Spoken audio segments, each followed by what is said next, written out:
ইউটিউবে থাম্বনেলের গুরুত্ব কতটা বেশি সেটা হয়তো আপনাদেরকে বলে বোঝাতে হবে না। আপনারা যদি আমার লাস্ট ভিডিও দেখেন সেটাই কিন্তু এটার জ্বলন্ত একটা এক্সাম্পল।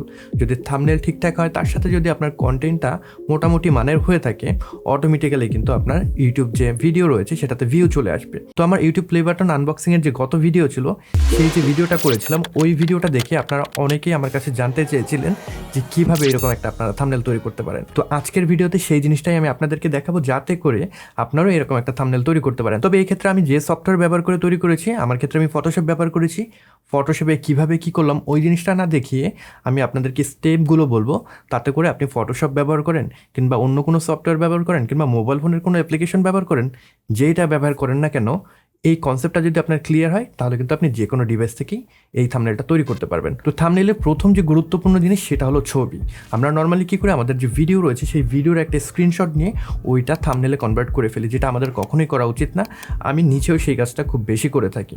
তো আমাদের একটা ছবি তুলে নিতে হবে। পার্টিকুলার এই থাম্বনেলটার জন্য আমাদের ফলিং অ্যাকশনের একটা ছবি তুলে নিতে হবে, যাতে করে মনে হয় আমি পড়ে যাচ্ছি। তো সেটা তো আমি আর শূন্য জায়গায় ঝুলে থাকতে পারবো না, রাইট? যে কোনো একটা বেসকে ব্যবহার করে আপনি এরকম একটা ছবি তুলে ফেলতে পারবেন। আমার এই ক্ষেত্রে আমি একটা টুল ব্যবহার করেছি। আপনার যদি কোনো চেয়ার থাকে কিংবা যে কোনো ধরনের জিনিসের উপরে আপনি এইরকম একটা পোজ দিয়ে ছবি তুলে নেবেন। আমার থাম্বনেলের ক্ষেত্রে আমি প্লে বাটনকে ধরবো, ওইরকম একটা অ্যাকশন ছিল। আপনি যদি কোনো প্রোডাক্টকে ওইভাবে শোকেস করতে চান, সেই প্রোডাক্টেরও একটা ছবি তুলে নিতে পারেন। এটা কিন্তু আমরা পরবর্তী সময় একসাথে জুড়ে দেবো। এরপরে চলে যেতে হবে আমাদের যে এডিটিং সফটওয়্যার রয়েছে, সেটা আমি ফটোশপ ব্যবহার করে এডিট করেছি। সেখানে প্রথমে আমাদের যে ফলিং অ্যাকশনের ছবি রয়েছে সেই ছবি থেকে ব্যাকগ্রাউন্ডটাকে রিমুভ করে দিতে হবে। রিমুভ করার পরে আমরা রিসাইজ এবং পজিশন অ্যাডজাস্ট করে এটা ঠিকঠাকভাবে বসিয়ে নেব। এরপরে চলে আসে একটা ব্যাকগ্রাউন্ড অ্যাড করার পালা। ব্যাকগ্রাউন্ডটা আপনি একটু চিন্তাভাবনা করে অ্যাড করবেন। যে কোনো ব্যাকগ্রাউন্ড হয়তো আপনার ছবির জন্য ভালো লাগবে না। আমার এই ক্ষেত্রে ডার্ক একটা ব্যাকগ্রাউন্ড আমার কাছে মনে হয়েছে ভালো লাগবে, এর জন্য আমি ডার্ক একটা ব্যাকগ্রাউন্ড ডাউনলোড করে নিয়েছি এবং সেটাকে অ্যাড করে দিয়েছি। এখন একটু ডেপথ তৈরি করার জন্য ব্যাকগ্রাউন্ডটাকে আমরা ব্লার করে দেবো, যাতে করে মনে হয় ব্যাকগ্রাউন্ডটা সাবজেক্ট থেকে দূরে রয়েছে। তো এটাকে আমি জাস্ট গউসিয়ান ব্লার অ্যাড করে ব্লার করে দিয়েছি। এরপরে আর একটু ডেপথ ক্রিয়েট করার জন্য আমি এই ব্যাকগ্রাউন্ডের সাথে কিছু স্মোক যোগ করে দিয়েছি এবং যেহেতু আমি নিচের দিকে পড়ে যাচ্ছি, নিচের দিকটা অন্ধকার, সেই কারণে আমার নিচের যে অংশগুলো রয়েছে ওইগুলোকে একটু কালার করে আমি ডার্ক করে দিয়েছি, যাতে মনে হয় নিচের দিকের যে অন্ধকার রয়েছে সেটা আমাকে গ্রাস করে নিচ্ছে, ওরকম একটা ইলিউশন যাতে তৈরি হয়। ওই যে আমরা যে প্রোডাক্টের ছবিটা তুলেছিলাম সেটাকে নিয়ে আসবো, সেইটার যে ব্যাকগ্রাউন্ড রয়েছে সেটাকে রিমুভ করে দেবো।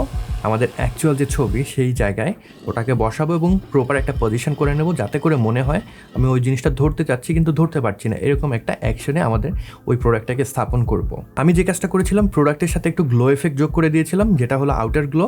সেইখানে আমি ইয়েলো কালারের একটা টিন্ট দিয়ে দিয়েছিলাম। তো আপনারাও নির্দিষ্ট কোনো কিন্তু টিন্ট এখানে যোগ করতে পারেন। এবার এই গ্লো ইফেক্টটা আপনার ওভারঅল ছবির সাথে ব্লেন্ড করার জন্য সেটার কিন্তু রিফ্লেকশন অ্যাড করতে হবে।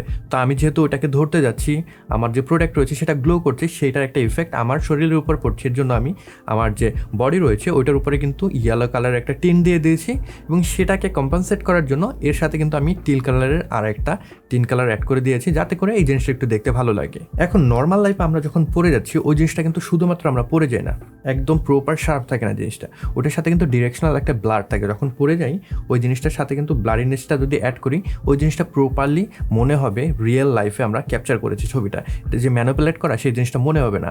এই কারণে আমি যেটা করলাম, আমার যে পড়ে যাওয়ার মোশন ছিল ওই ছবিটার সাথে আমি কিছু ডিরেকশনাল ব্লার অ্যাড করে দিলাম, এতে করে জিনিসটা আরেকটু দেখতে সুন্দর মনে হলো। এখন আমরা প্রোডাক্টে গ্লো এফেক্ট যোগ করেছি, আমার বাড়িতে সেটার যে রিফ্লেকশন অ্যাড করেছি, এগেন আমরা টিল কালার অ্যাড করেছি। তো এই জিনিসটা কোন জায়গা থেকে আসছে? টিল কালারটার তো কোনো অ্যাকশন এই ছবির ভিতরে নেই। তো সেইটাকে আমাদের প্রপারলি বোঝানোর জন্য আমি পুরো ব্যাকগ্রাউন্ডের সাথে ওই কালারগুলো অ্যাড করে দিলাম।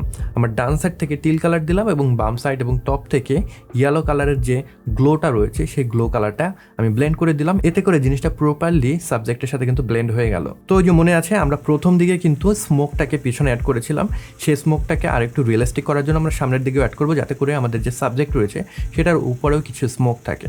সেম স্মোকটাকে আমরা কপি করব, দরকার হলে আপনি ফ্লিপ করে নিতে পারেন।